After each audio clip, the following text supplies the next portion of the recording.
Thanks to those joining me live and those that be joining me on the archive. Let's do a sound check. I want to make sure that the mic is working before anything. So give me a second. I'm going to bring up my YouTube and check it out. Make sure if I can hear myself, etc.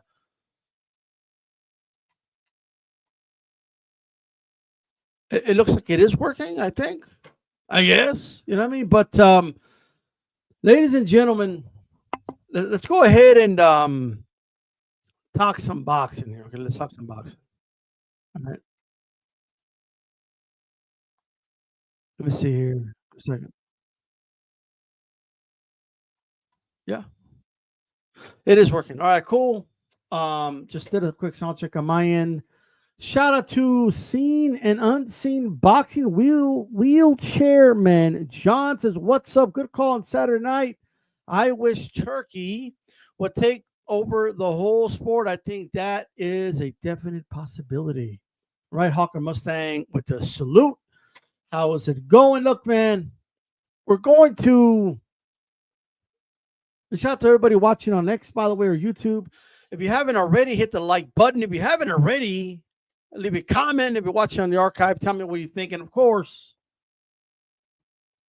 hit the bell, hit the notification. That way you're notified every time we come on live. Tomorrow, earlier than this, around 9 a.m. Central, that's 10 a.m. Eastern time, I'll be live with Calix here. So make sure you guys tune in to that. All right, that should be an interesting one. And finally, we're gonna do a damn show. It's gonna happen finally. All right. Look, I think let's get this one out of the way. Right. Devin Haney, Brian Norman. Now I predicted Norman to win this fight. All right. That's why I predicted to win this fight. I thought he was going to be too strong. I thought he was going to be able to basically take Haney's punches. And I thought he would be able to manhandle Haney if Haney decided to, in any way, shape, or form, try to make it a clinch fest. That's what I thought would happen.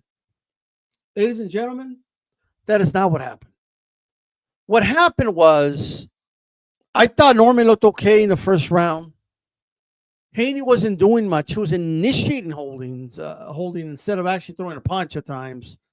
But I think whether I believe it was by design, but I think he caught everyone kind of by surprise, right? If you were watching that fight, like me, right? Like if you were watching that fight, and you were sitting back watching it, and you're looking around when you're thinking to yourself, okay, Norman's in control here. Like this is Norman's fight, right? And if he didn't change something, in round two kind of started the same, right? And then Devin Haney hooked with the assassin. He hooked with the hooker, right? And he clocked him really good, hurt him. Hit him again, and then right down the pipe, landed a right hand. Drops Norman. And in that moment, as soon as Norman hit the canvas, the entire fight changed. Everything. All of it. And what I felt was brilliant about it was that he allowed Brian Norman to get this false sense of security. He understood going in, you know what? Norman's dad been saying, my jab's got no power. I can't punch worth a lick. He's been telling me I can't even knock him down. So they don't believe I really have anything. I have no firepower, right? And I'm not here to tell everybody that all of a sudden I think Devin Haney is this big monster puncher, because I don't believe that, right? But what he did do was lure him into a false sense of security, right? Practically give away round one to set this up.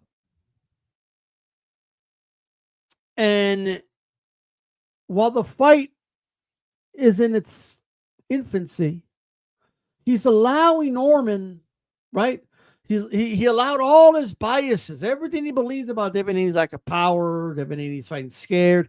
He allowed all that to feel like a manifestation. Like, you know what? It's going exactly how I thought it was going to go. Goes back to his corners. That sound. Oh, he's got no power. Just go, I mean, the confidence level reached cockiness, and Brian Norman was lured in, and once Haney let his hands go for that moment, landed a combo, it was a complete shock to Devin Haney. I'm sorry, to Brian Norman. And when he hit the canvas, his whole world was shattered because Brian Norman created a world, right? In order for what he wanted to manifest, he would have to have walked through that punch. And he didn't do that. He hit the canvas. You saw it in his eyes. The entire fight, God damn, my dad literally just lied to me. It all came crashing down, and the confidence level,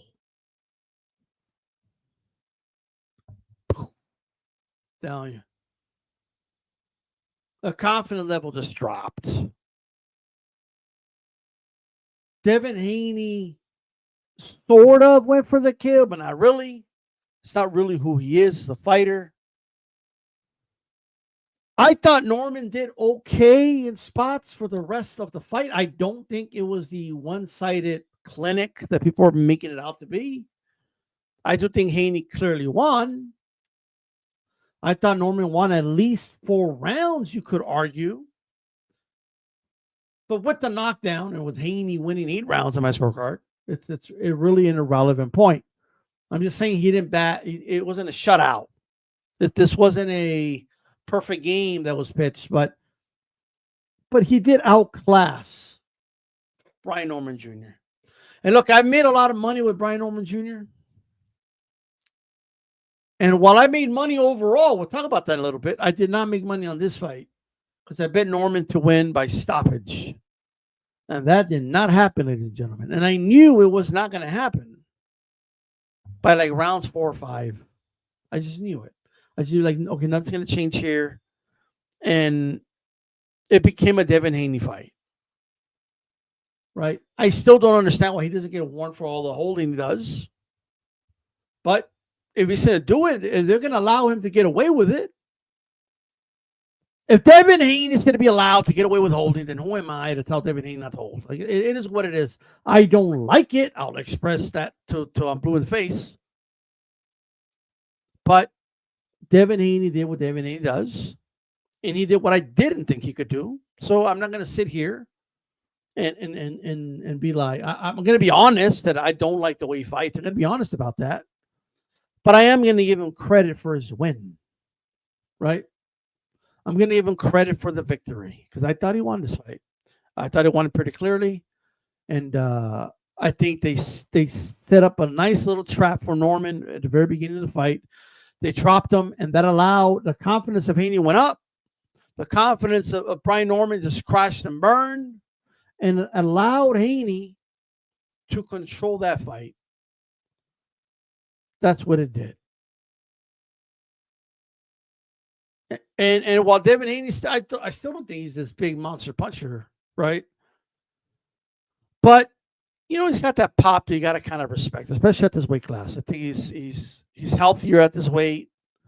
He's not killing himself to make weight anymore.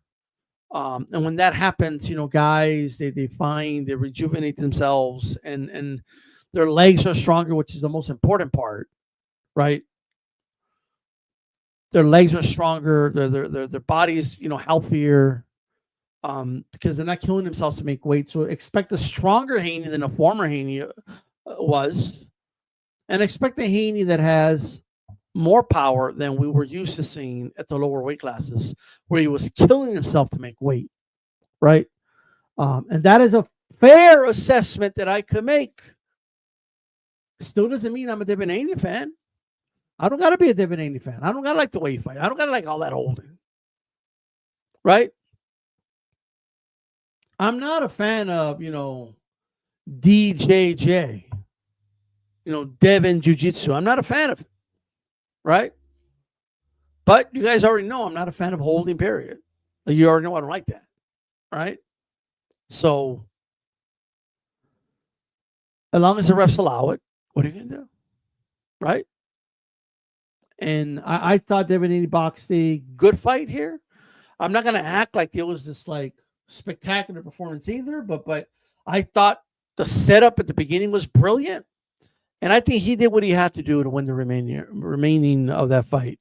So remainder of that fight, right? Shout out to Chicano Prophet. He has changed his name all of a sudden. He's no longer Carlos. Like, you know what I mean? Like, he's no longer mortal like the rest of us. He's Chicano Prophet once again. All right, Real Talk Combat. How's it going? Puerto Rican Rum. How's it going? All right. So look, it's no secret that the welterweight division is not the strongest it's been ever. Obviously, it's a very weak welterweight division. Rolly Romero is a fucking champion. Mario Barrios is a fucking champion. And Ryan's about to become champion by beating Mario Barrios. Unless Ryan shits that bet. Right? So now Devin Haney is a champion. It's a very weak division. It is, if we're honest. But this is where Devin Haney belongs. I think some guys eventually move up to 140. And yeah, some guys he could fight for now.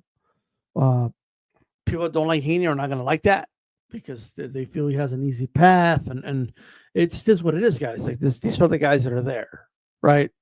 And I'm not going to be that guy who will move up and weigh. Like Haney should move up when he's ready to move up. Right now, I think he looks good at welterweight. We have guys like Shakur and Teofimo, of course, Ryan Garcia rematch that we're going to see. That'll keep him occupied for at least 2-3 years. That's where we are, right? Devin Haney did his thing. I'm not even going to front, right? He did his thing. Did what I didn't think he could do, and he won this fight. So, props to him. No, well, granted, I did say he could outbox Norman. But I did not think he was going to like basically handle Norman how he did and knock him down like that. I did not see that happening. So gotta be kind of call a spade with that one. Right. With that said, he's still boring as fuck to watch. I mean, I don't know what else to tell you guys. He's boring as hell to watch. He's boring to watch, bro. Like it just is what it is, right? Look at the punches. Like there was like 120 some punches landed in the whole fight. It was abysmal, bro. Right? All the constant breaks of the action with the holding, it's insane. Like I'm not going to change my mind about that. Like people can get mad at me, whatever you want. I'm just being transparent and honest with you. That's all. Moving on. Bam Rodriguez. Man, Jesse Rodriguez. From San Antonio, Texas. My guy. I've been on the BAM train for a while. And he's young. You guys can still get on the train. I don't know why people don't want to get, like, by now. You're not on the train by now? Come on. You know what I mean? And these little guy trains are easy to get on. Like, they're not that hard to get on. You know what I mean? Like, you can get on the train. Just get on. Right? And Bam Rodriguez, I mean, he must have been like hyped up and excited to be there that weekend, man. Because did you guys see that like David Benavidez allowed Bam Rodriguez to be with him at the press conferences?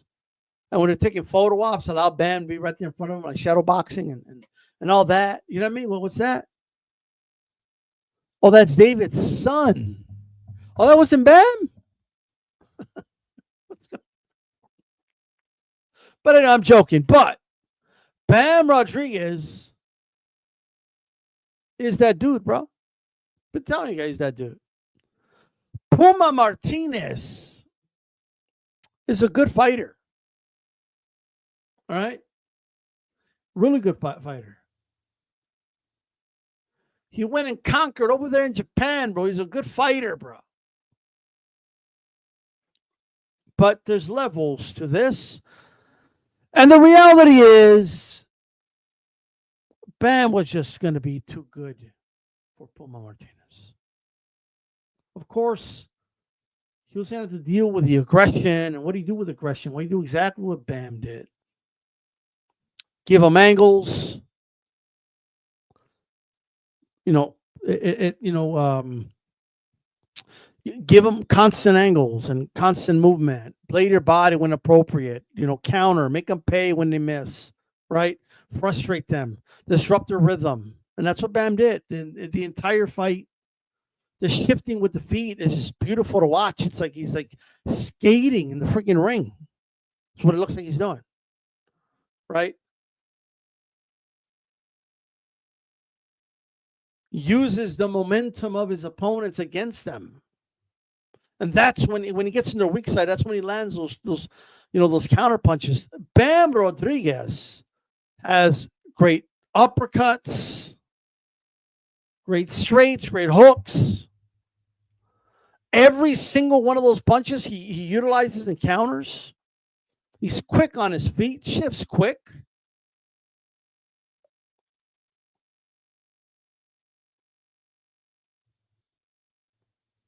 When he uses his guard, very tight, sound guard. Great waist of movement. I don't know what this kid doesn't have, quite frankly. We've seen him get clipped and hit by some good punchers, and he took them. We've seen him destroy guys by fighting on the inside. We've seen him destroy guys by utilizing his mid-game. From mid-range, he's an assassin. Brian Norman, you're no assassin. Bam's the assassin. And he's also really good at boxing from the outside. Bam Rodriguez is an all-of-the-above type of fighter. He's got the power you got to watch out for. He's got the speed. He's got the footwork speed, and with the speed, he's got hand speed. He's explosive. He can lead. He can attack. He can be aggressive. He can counter. Bam Rodriguez should be on every single top 5 pound-for-pound list. That's how good he is. And he's proven. Martinez is a really good fighter. Make no mistake. Really good fighter. But my God, did Fernando Daniel Martinez take a beating in this fight? He took a beating. He beat Ioka twice in Japan. Look phenomenal in those fights. Beat on Nakajas. But when he faces up against Bam Rodriguez, he's got nothing to give him, man. And as the fight is progressing, you know the knockout's coming. And knowing that he's durable, knowing that he's a tough guy, and he's young, right? At least twice. I mean, he's 34, but he's not like he wasn't as shop-worn, let's say. It's a better way to put it. He's not as shop-worn as some of the other guys that Bam has fought, and many people kind of like, yeah, he beat Gallo Estrada, but Gallo Estrada, I mean, never mind the fact Gallo Estrada was like the top dude in the division, right? Never mind that, but people just dismiss it. Oh, he was washed up, he was old, right? Wrong as I, oh no, he was washed up, he was old, he was this, he was that. These were the top dudes in the division. And he went out and he just destroyed these dudes, right? Martinez, you could say, well, he's in his mid-30s, not a shot born. He goes out there and he just destroys them. And I got to say, the smile before that counter to that brutal knockout was a thing of beauty. And Martinez hit the deck, man. And I don't think Martinez even knew where he was. I don't think he knew where he was. And it was a good stoppage, obviously. He wasn't going to get up anyway, but I actually no, the ref counted to 10, right? I'm pretty sure the ref got to 10. Like, I don't even know why the ref said 10. I don't know why they say 10, but he said it. And the 9, you're still not up, it's over, bro. But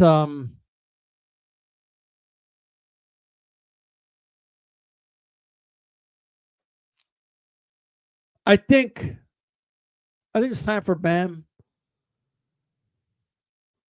to go to 118 and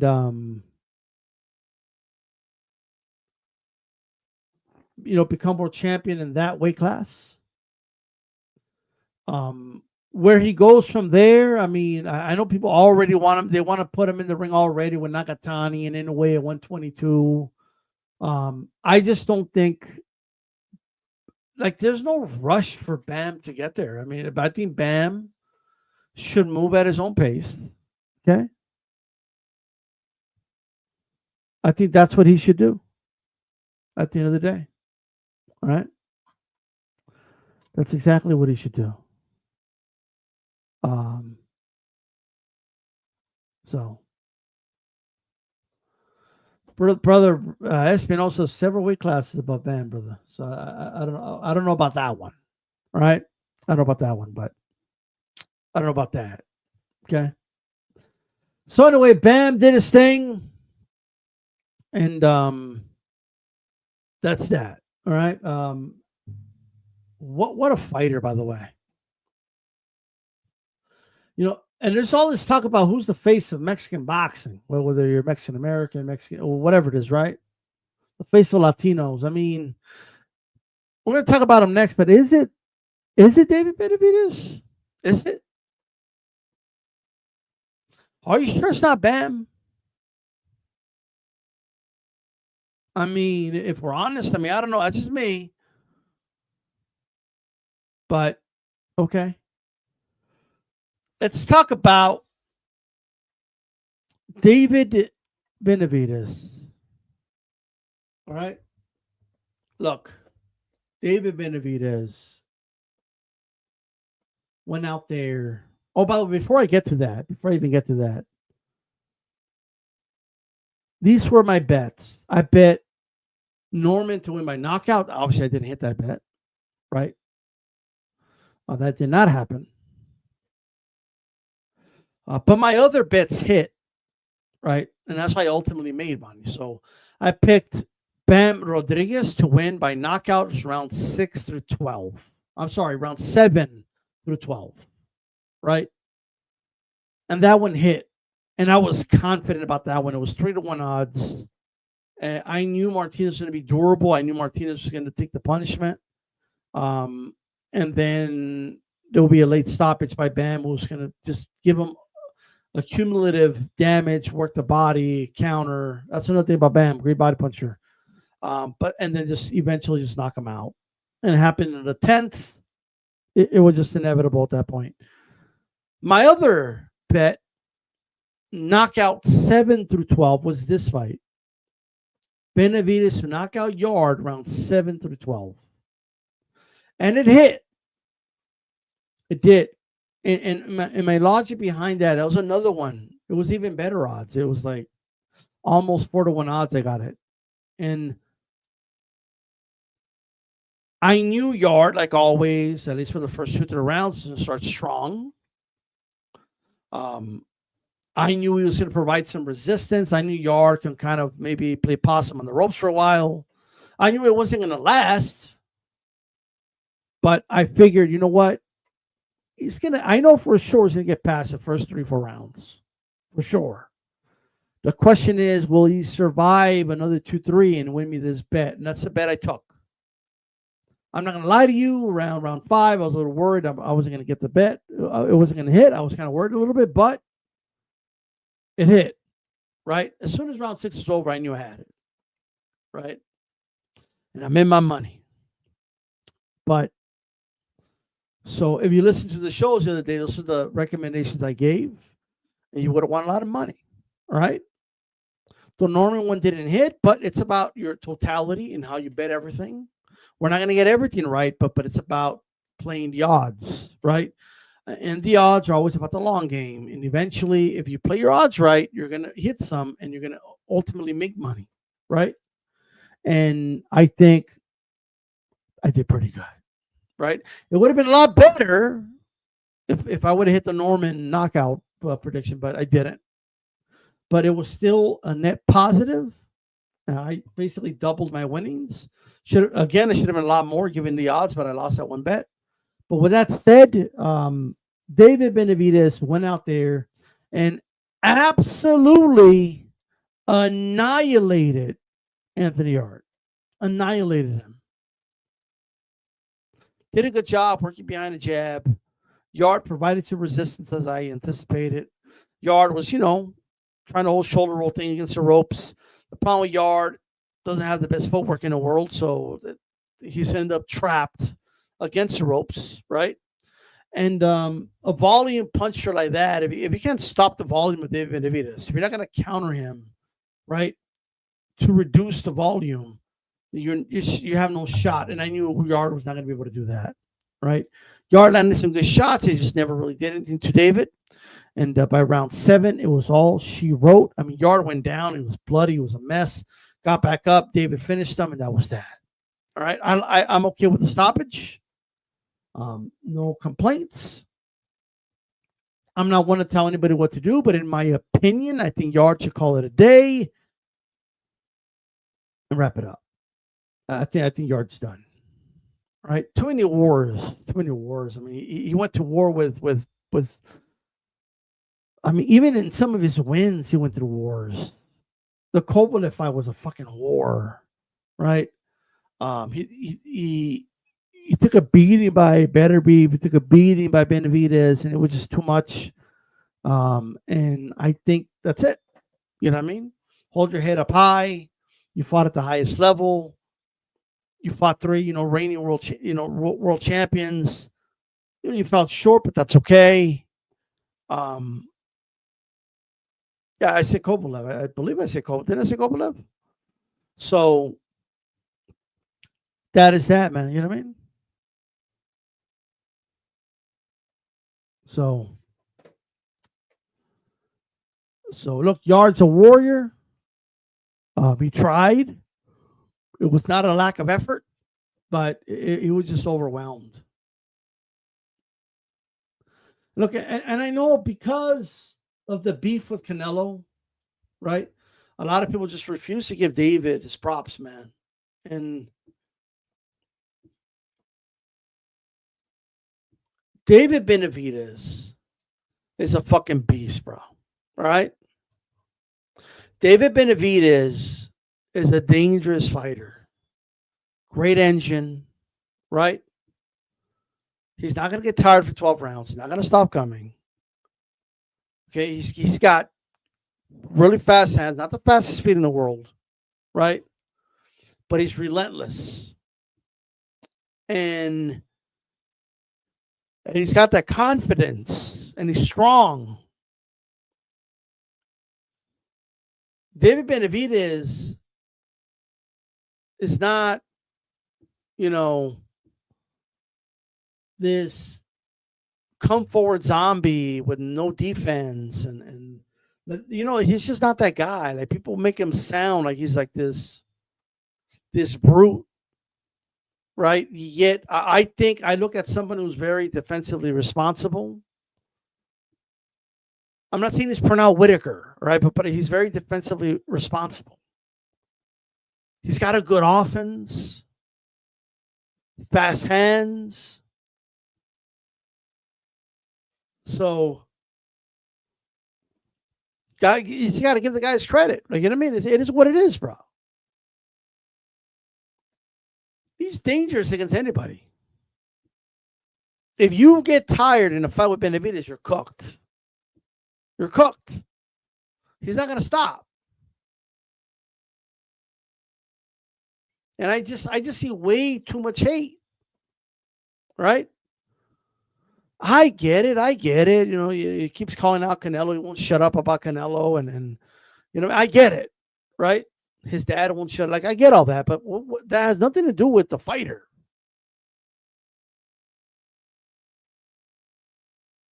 David Benavidez is a dangerous fighter. One to take note. And I think people should be putting respect in his name. Put respect on that dude's name. He's still young. Put some respect on his name, Real Talk Combat. Put some respect on his name.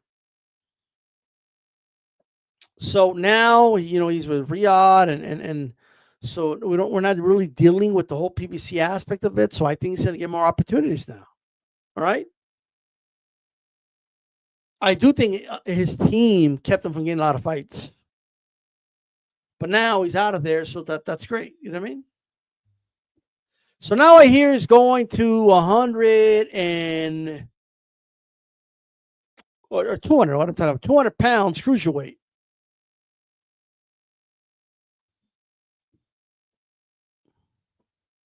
Zurdo.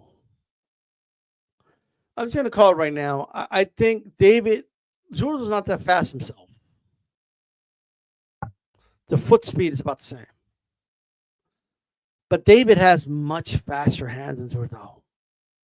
He's going to outwork Zurdo in that fight. Like, I think that is a 9-3 decision for David. That's the way I see it.